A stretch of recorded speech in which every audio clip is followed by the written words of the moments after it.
Cost and management account, unit first. सबसे पहले इसमें टॉपिक हमें डिस्कस करना है नेचर। यूनिट फर्स्ट में पहला टॉपिक नेचर, दूसरा स्कोप, तीसरा method, fourth technique and fifth installation.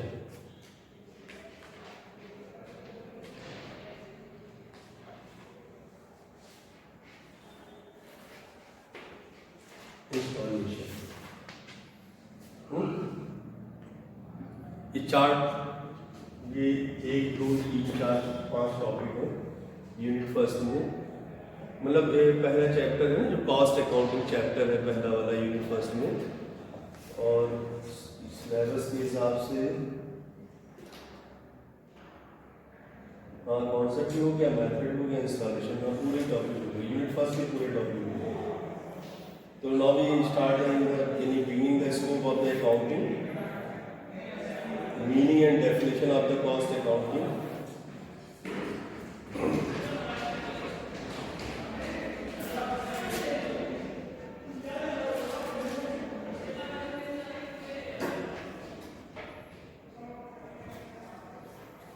देखिए कॉस्ट अकाउंटिंग में जो सबसे पहला पॉइंट है नेचर है। तो अकॉर्डिंग टू नेचर का मतलब क्या होता है, जिस लाइक एक तरीके से किसी चीज का बिहेवियर कॉन्सेप्ट को एक्सप्लेन करना, व्हाट टाइप ऑफ बिहेवियर है ना, नेचर जिसे कहते हैं हम लोग।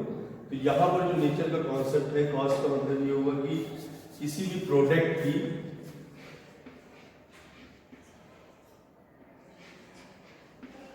है ना, इस प्रोडक्ट का एक तरीके से देखा जाए क्या नेचर को हमें डिफाइन करना है, इस प्रोडक्ट का नेचर क्या होगा, समझ रहे हैं, उसको डिफाइन करना है।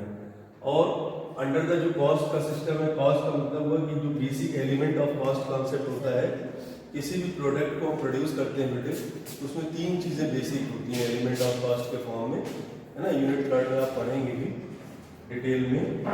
3 चीजें होती हैं, मटेरियल, लेबर एंड ओवरहेड।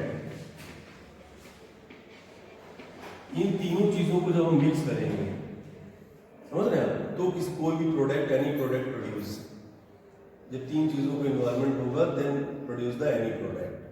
तो what type of nature, material and labour and overhead. तो वहां पर बताया गया material 2 type nature and direct indirect, labour 2 type direct और इनडायरेक्ट, ओवरहेड 2 टाइप डायरेक्ट और इनडायरेक्ट, है ना।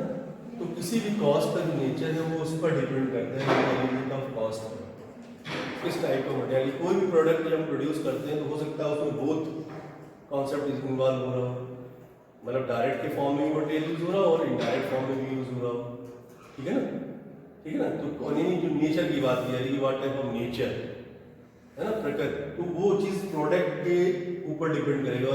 दैट मीन्स मैन्युफैक्चरिंग कॉन्सेप्ट एक तरीके से, है ना। जो नेचर की बात हो रही है, तो नेचर में आप क्या डिफाइन करते हैं, मैन्युफैक्चरिंग, है ना। यहाँ पर जो कॉन्सेप्ट है एक तरीके से वो क्या है, मैन्युफैक्चरिंग। तो यहाँ हम लिख सकते हैं नेचर में, ब्रैकेट में आप लिख सकते हैं हिंदी में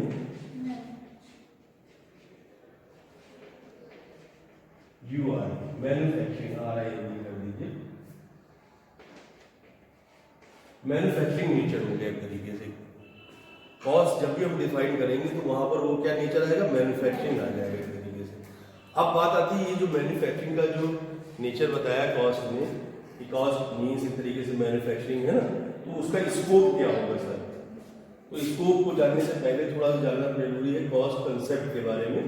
तो कॉस्ट कंसेप्ट लिखिए जरा, एक स्टेटमेंट लिखिए,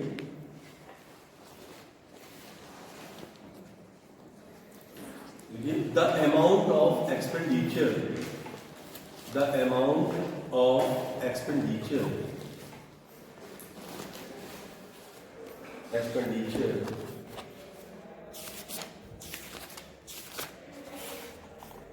incurred on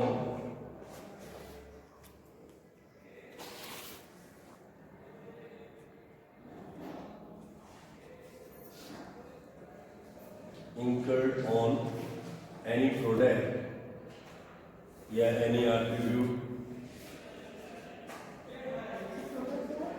product to a specified thing or activity.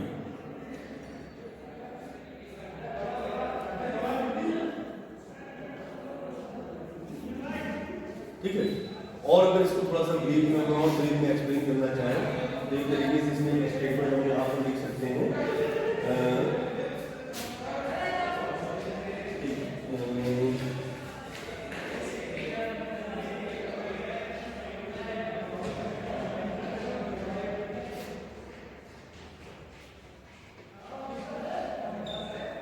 क्योंकि नेचर को डिफाइन करना है थोड़ा सा कॉन्सेप्ट का एक्सप्लेन करना पड़ेगा। तो कॉन्सेप्ट में आप यहाँ पर डिफाइन कर सकते हैं एक तरीके से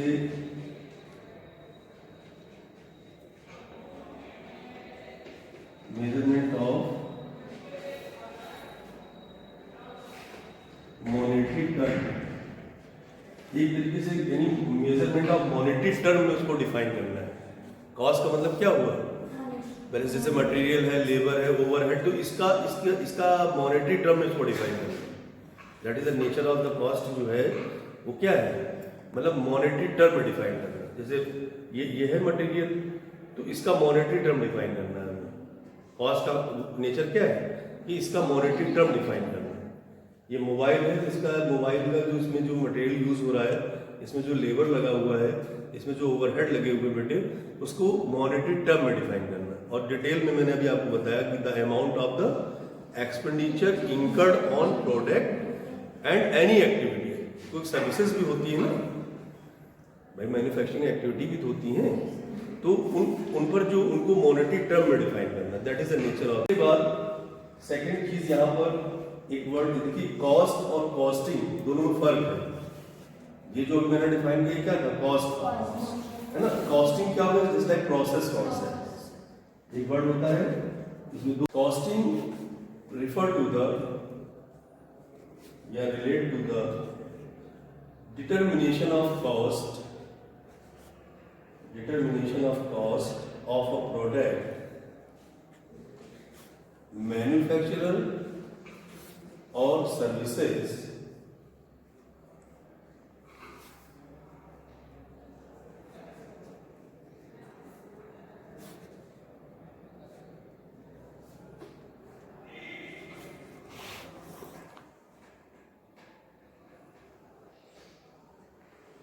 ठीक। एक कॉस्ट हो गया, एक कॉस्टिंग कॉन्सेप्ट क्लियर हो गया आपका। अब तीसरा आ जाएगा क्या, कॉस्ट अकाउंटिंग। अब यहां से आपका पेपर चालू हो जाएगा, कॉस्ट अकाउंटिंग। पहले तीसरा टर्म कॉस्ट अकाउंटिंग देखिए, means is the process of accounting for cost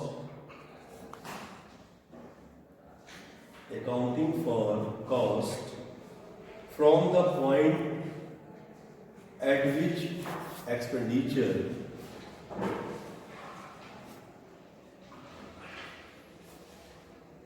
is incurred to the establishment of its relationship with cost center and cost unit.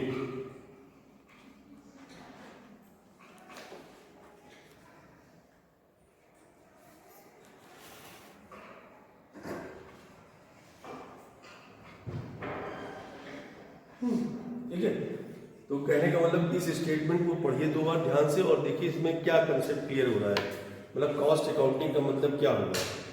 अगर हम फाइनली इसको पढ़ करके अगर एक ब्रीफ स्टेटमेंट में अगर कहना चाहें तो क्या कह सकते हैं,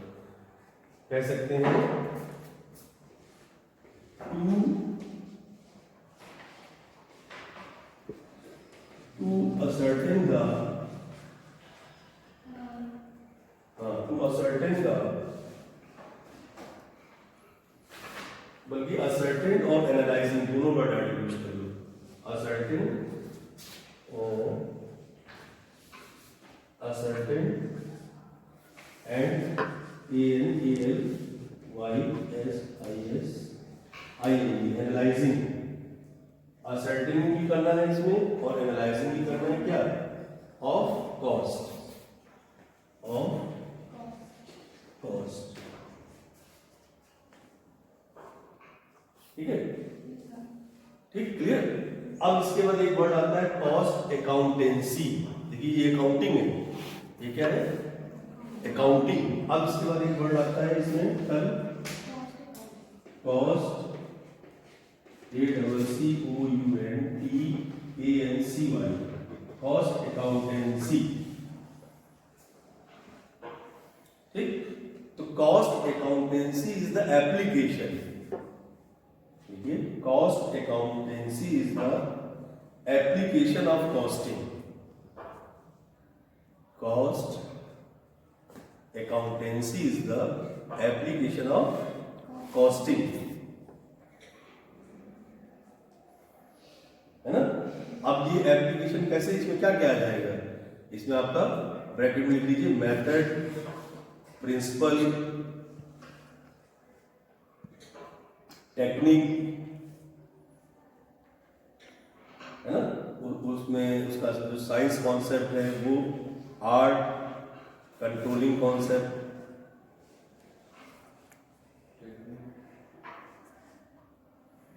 है ना, और प्लस प्रॉफिट, और प्रॉफिट लिख लीजिए, और प्रॉफिट। मतलब आप ये देखिए, मतलब कॉस्ट अकाउंटेंसी तरीके से देखा जाए तो ओवरऑल कॉन्सेप्ट को बिल्कुल इंक्लूड कर रहा है, कर रहा है नहीं कर रहा है।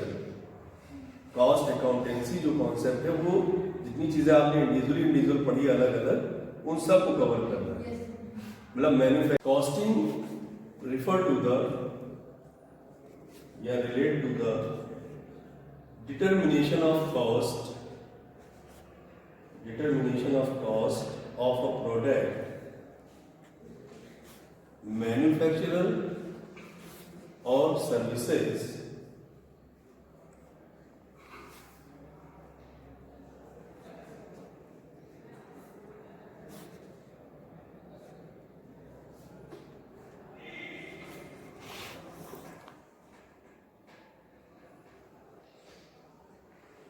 ठीक। एक कॉस्ट हो गया, एक कॉस्टिंग कॉन्सेप्ट क्लियर हो गया आपका। अब तीसरा आ जाएगा क्या, कॉस्ट अकाउंटिंग। अब यहां से आपका पेपर चालू हो जाएगा, कॉस्ट अकाउंटिंग, तीसरा टर्म कॉस्ट अकाउंटिंग। देखिए means is the process of accounting for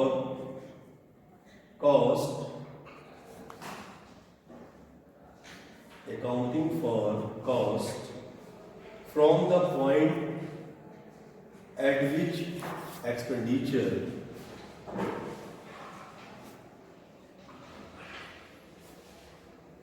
is incurred to the establishment of its relationship with cost center and cost unit.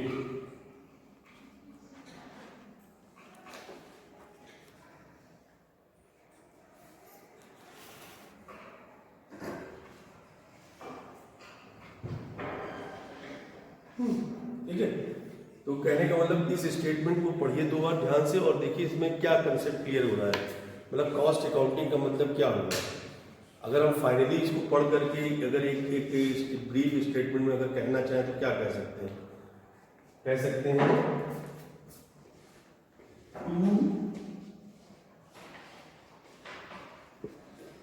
to ascertain the बल्कि ascertain और analyzing दोनों word use कर लो, ascertain और certain and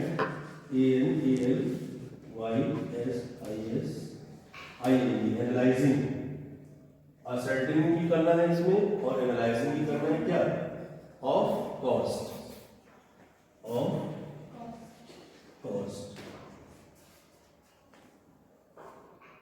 ठीक है ठीक clear. अब इसके बाद एक वर्ड आता है कॉस्ट अकाउंटेंसी। देखिए ये अकाउंटिंग है, ये क्या है अकाउंटिंग। अब इसके बाद एक वर्ड आता है इसमें कल कॉस्ट ACCOUNTANCY कॉस्ट अकाउंटेंसी। ठीक, तो cost accountancy is the application. देखिए cost accountancy is the application of costing. Cost accountancy is the application of costing, है ना। अब ये एप्लीकेशन कैसे, इसमें क्या क्या आ जाएगा, इसमें आपका ब्रैकेट में लिख लीजिए मेथड, प्रिंसिपल, टेक्निक,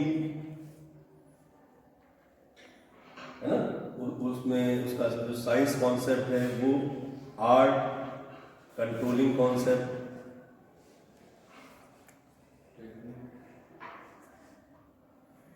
है ना, और प्लस प्रॉफिट, और प्रॉफिट लिख लीजिए, और प्रॉफिट। मतलब आप ये देखिए, मतलब कास्ट अकाउंटेंसी तरीके से देखा जाए तो ओवरऑल कॉन्सेप्ट को बिल्कुल इंक्लूड कर रहा है नहीं कर रहा है। कॉस्ट अकाउंटेंसी जो कॉन्सेप्ट है वो जितनी चीजें आपने इंडिविजुअल पढ़ी अलग अलग, उन सब को कवर कर रहा है। मतलब मैन्युफैक्चरिंग कॉन्सेप्ट को इंडिकेट कर रहा है, फिर उस कॉस्ट को कंट्रोल कैसे किया जाएगा उसको भी इन्वॉल्व कर रहा है, फिर उस पर प्रॉफिट कैसे गेन करना है इसको, सब चीजों को इन्वॉल्व कर रहा है। ठीक है, तो ये जितने भी आपने ये टर्म यूज किए हैं सब इसको डिफाइन कर रहे हैं। नेचर, जो पहला पॉइंट था आपका नेचर, उस नेचर को डिफाइन करने के लिए सारी चीजें एक्सप्लेन की जा रही ताकि आपको समझ में आए कि कॉस्ट का नेचर क्या होता है ना। तो ये सारे उसके नेचर से रिलेटेड टर्म सारे डिफाइन किए जा रहे हैं। एनी डाउट, समझ में आ रहा है अच्छे से। एग्जाम में क्वेश्चन भी आ सकता है, शॉर्ट क्वेश्चन सेक्शन ए में, डिफरेंस बिटवीन, यानी कहना चाहिए कॉस्टिंग, और दूसरा कॉस्ट अकाउंटिंग, और तीसरा कॉस्ट अकाउंटेंसी। नोट कर लीजिए, एक में कहीं नोट कर लीजिए डिफरेंस बिटवीन। ये तरीके से होमवर्क हो जाएगा आपके लिए राइट डाउन करने के लिए। उसमें मैं आपको तीन चीजें मतलब बेस बता दूंगा और बेस के आधार पर आप इसको डिफरेंशिएट करके लाइएगा, घर से लिख के लाइएगा। इसमें तीन बेस हैं। पहला बेस है स्कोप, ऊपर हेडिंग डाल दीजिएगा बेसिस ऑफ डिफरेंस। स्कोप के आधार पर तीनों को अलग अलग आपको डिफाइन करना है। दूसरा हो जाएगा पॉइंट ऑफ फंक्शनिंग, तीनों के फंक्शन अलग अलग डिफाइन करने हैं आपको। और तीसरा पॉइंट हो जाएगा पर्सन इन्वॉल्व। तीसरा पॉइंट क्या हो गया, पर्सन इन्वॉल्व।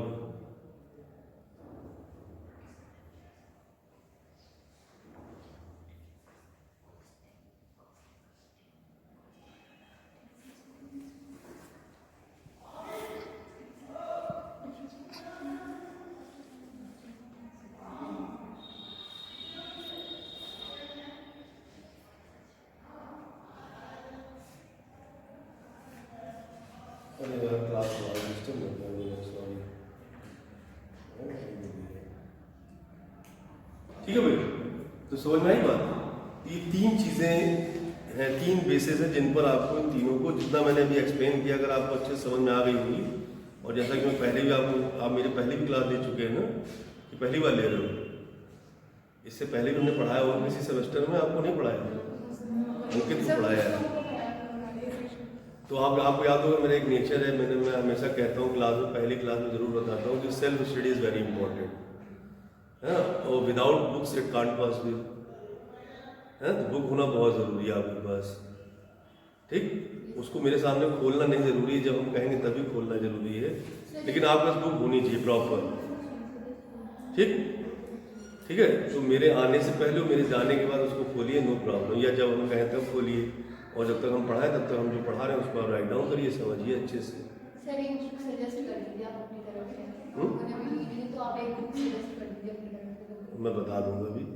तो समझ रहे हैं आप, बुक्स बहुत ज़रूरी है, मतलब बेटा बुक की तो बात ही नहीं बनेगी। आज जो पहली क्लास है, पहला यूनिट है, तो नो प्रॉब्लम, लेकिन जैसे सेकंड यूनिट में हम लोग जाएंगे तो हम बिना बुक के चल ही नहीं पाएंगे, समझ रहे हैं आप।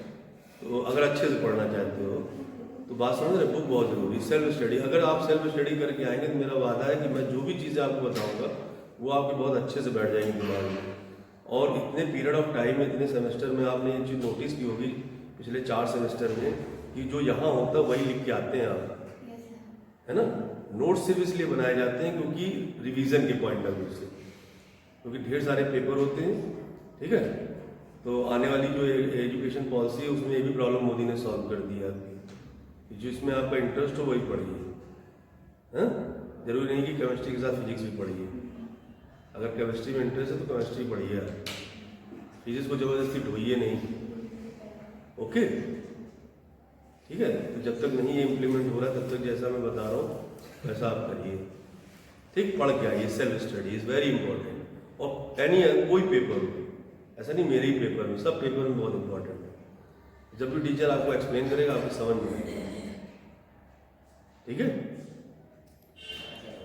नेक्स्ट टॉपिक क्या था, स्कोप। अब हेडिंग डालिए स्कोप, स्कोप ऑफ कॉस्ट।